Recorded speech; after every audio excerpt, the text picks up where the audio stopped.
Hi and welcome back. This is C A Lavina Pahuja Sareen. तो हमारा discussion का टॉपिक था बैंक रिकंसिलिएशन स्टेटमेंट। तो हम कुछ पॉइंट्स डिस्कस कर रहे थे बैंक रिकंसिलिएशन स्टेटमेंट पे। यहाँ पे मैंने एक और क्वेश्चन डिजाइन किया है। आप बैंक रिकंसिलिएशन स्टेटमेंट के स्टार्टिंग से अगर आप देखना चाहते हैं बेसिक से, तो आप फर्स्ट वीडियो से लेके स्टार्ट कर सकते हैं। We have already recorded 3 videos on bank reconciliation statement जो बेसिक से स्टार्ट हुआ था। अब हम थोड़े से अच्छे लेवल पे, हाई लेवल पे जा रहे हैं। तो एक क्वेश्चन हमने और यहाँ पे सोल्व कर रहे हैं बैंक रिकंसिलिएशन स्टेटमेंट का। इसमें क्या है, balance as per cash book. हमने लास्ट टाइम बात करी थी bank balance as per cash book. It mean bank balance as per books. जो बुक्स में हमारी बैंक बैलेंस कैलकुलेट करने के लिए क्या बनाया जाता है, कैश बुक बनाई जाती है। उसका बैलेंस हमने मैच करना होता है बैंक स्टेटमेंट के बैलेंस से। तो डिफरेंसेस को हमने एडजस्ट करना होता है। तो अब यहाँ पे हमारा क्या है, balance as per cash book as on 31 December is 2,06,000। ये वाला क्वेश्चन हम सोल्व कर रहे हैं आज। तो balance as per cash book is 2,06,000। अब हमने लास्ट वीडियो में भी हमने बात करी थी कि balance as per cash book को हमने मैच करना है balance as per bank statement से। तो हमें वो सब कुछ करना पड़ेगा जो बैंक स्टेटमेंट में हुआ है। तो फर्स्ट पॉइंट है डिफरेंस का हमारा, of the total cheques amounting to ₹1,17,000 drawn in the last week of December, checks aggregating ₹57,000 were encashed in December. It means 1,17,000 में से ओनली 57,000 के चेक्स दिसंबर में एनकैश हुए।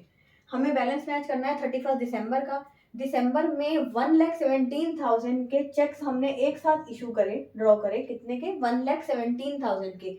बट उसमें से एनकैश कितने हुए? सिर्फ 57,000 के, है ना। अब हमने बुक्स में कितने लेस कर दिए होंगे? 1,17,000। बट बैंक स्टेटमेंट में कितने लेस हुए होंगे? ओनली 57,000। हमने क्या कहा है, जो बैंक स्टेटमेंट में हुआ है वो हमने करना है ना। तो बैंक स्टेटमेंट में क्या हुआ है, 57,000 लेस हुए हैं, हमारे 1,17,000 लेस हुए हैं। कितने ज्यादा लेस हो गए? 1,17,000 माइनस 57, 50,000 ज्यादा लेस हो गए। तो उन 50,000 को हम वापस ऐड कर देंगे। तो चेक्स इशूड बट नॉट एनकैश्ड इन दिसंबर, कितना? 50,000। नेक्स्ट हमारा आता है dividends of ₹20,000 was collected by bank. Bank ने कलेक्ट किया 20,000 का डिविडेंड, डायरेक्टली बैंक से बैंक में कलेक्ट हो गया। अब हमें कब पता चला? बैंक स्टेटमेंट को देख के। बैंक स्टेटमेंट में हमने देखा 31 दिसंबर के बाद में बैंक स्टेटमेंट में ही हमने देखा इसमें तो डिविडेंड रिसीव हुआ है। तो बैंक स्टेटमेंट में डिविडेंड ऐड हुआ, बट हमने ऐड नहीं किया था अभी तक। हमने वही करना है जो बैंक स्टेटमेंट में हुआ हुआ है। बैंक स्टेटमेंट में क्या हो गया? डिविडेंड ऐड हो गया, तो हम कर देंगे। कितना? 20,000। Now insurance premium of ₹8,600 was deducted from bank but not recorded in books. Books में रिकॉर्ड नहीं हुआ। इंश्योरेंस प्रीमियम पे हुआ है, बैंक से डायरेक्टली पे हो गया। कितना? 8,600। बट बुक्स में रिकॉर्ड नहीं हुआ। ऑटो पे का सिस्टम होता है, आपको पता है कि डायरेक्ट बैंक से डिडक्ट हो जाती हैं।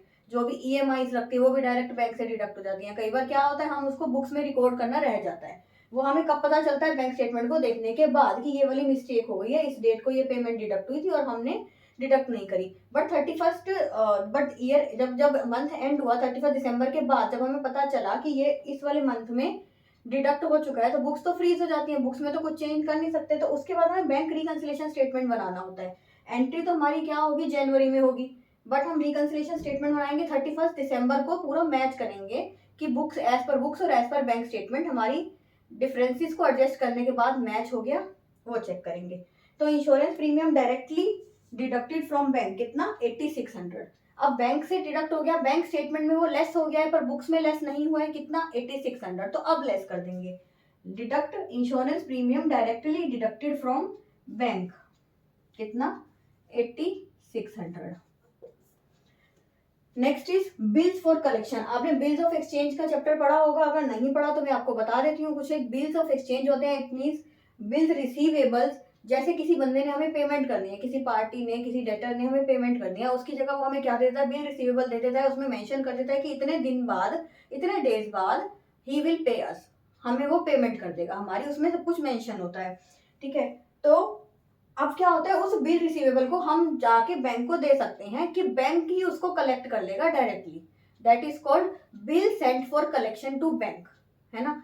Bill sent for collection to bank. अब क्या होता है, हमने बिल्स भेज दिए, बिल रिसीवेबल भेज दिए बैंक के पास, कलेक्ट कर देना। उन्होंने कलेक्ट कर लिए बट हमारे पास इंटीमेशन नहीं आई अभी तक। हमें इंटीमेशन कब मिली, एडवाइस कब मिली, उसके लिए हमारे पास एडवाइस आती है that we have received the bills, amount of bills. ठीक है, तो जब एडवाइस में कब आई, 31 दिसंबर के बाद आई। क्या है, bills for collection of ₹60,000 were credited by bank. Credit मतलब बैंक में हमने कहा था ना, बैंक स्टेटमेंट में क्रेडिट हुआ है तो मतलब ऐड हुआ है ना। तो 60,000 वर, ये हमने लास्ट वीडियो में डिस्कस किया था, इसको आप लास्ट वीडियो में देख सकते हैं। ₹60,000 were credited by bank, bank में क्रेडिट हुआ कितना, 60,000 on 25 December, but no advice receive till 31 December. 31 दिसंबर तक कोई एडवाइस रिसीव नहीं हुई हमें। तो बैंक स्टेटमेंट में क्या ऐड हो चुका है, 60,000, बट हमने अभी तक 60,000 ऐड नहीं करा है, तो हम अब कर देंगे क्योंकि जो बैंक स्टेटमेंट में हुआ है वो हमें करना है। Bills for collection credited by bank, है ना, कितना, 60,000।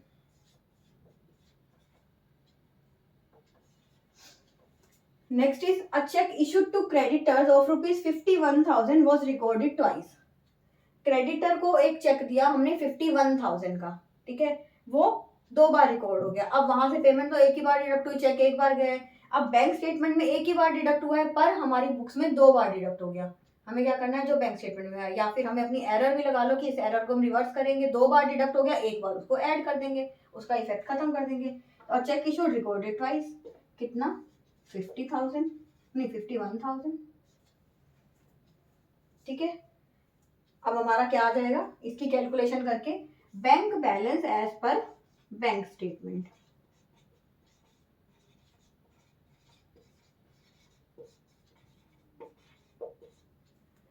$2,06,000 प्लस 50,000, 2,56,000, 2,76,000 प्लस कर लेंगे पहले। 2,76,000 में से 2,76,000 प्लस 3,36,000 प्लस 50,000, 3,86,000, 3,01,000, 3,87,000 माइनस 8,600, 3,87,000 माइनस 8,000, 3,79,000, 3,78,400। ठीक है, this is our balance, bank balance as per bank statement. इस वाले क्वेश्चन में कोई भी प्रॉब्लम हो या कोई भी चीज आपको दोबारा एक्सप्लेनेशन चाहिए उसकी, तो आप मुझे कमेंट में मेंशन कर सकते हैं। और आप किसी और वीडियो पे, किसी और टॉपिक पे वीडियो रिकॉर्ड करवाना चाहते हैं तो मैं उस पर भी आपको वीडियो रिकॉर्ड करके नेक्स्ट उसमें दे दूंगी। आप उसको भी कमेंट सेक्शन में मेंशन कर सकते हैं। और आपको अगर वीडियो पसंद आई प्लीज़ लाइक करें एंड शेयर करें। Thank you so much.